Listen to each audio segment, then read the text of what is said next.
Grande émotion ce dimanche sur l'esplanade de la préfecture de Brazzaville. Les Brazzavillois ont rendu hommage au roi de la rumba par un grand concert de musique. Plusieurs artistes ont presté pour saluer la mémoire du maître d'école. Ceux-ci n'ont manqué de témoigner la grandeur du disparu. J'ai commencé à le suivre à partir de Zaïko.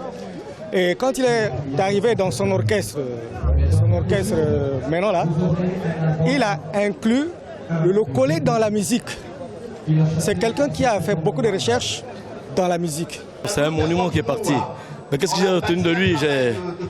J'ai été dans un même disque avec lui. C'était une valeur sûre de la musique congolaise et africaine.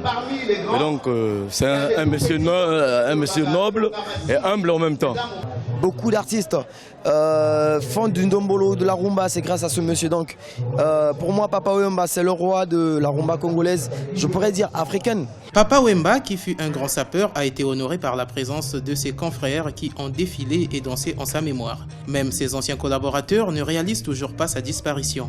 On était au studio avant qu'il parte à Abidjan. Il a laissé un album qui est presque fini.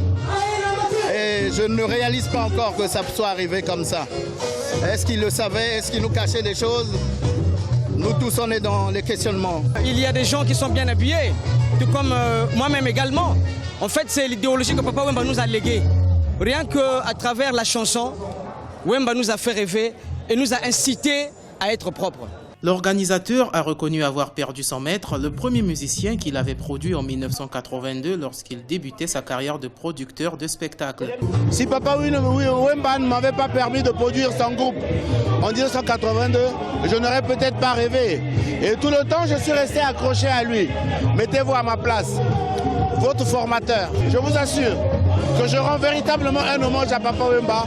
Et je crois que là où il est fier de moi. Papa Wemba avait fait de la République du Congo sa deuxième patrie. C'est le dernier pays qu'il a visité en mars dernier avant la Côte d'Ivoire où il a rendu l'âme.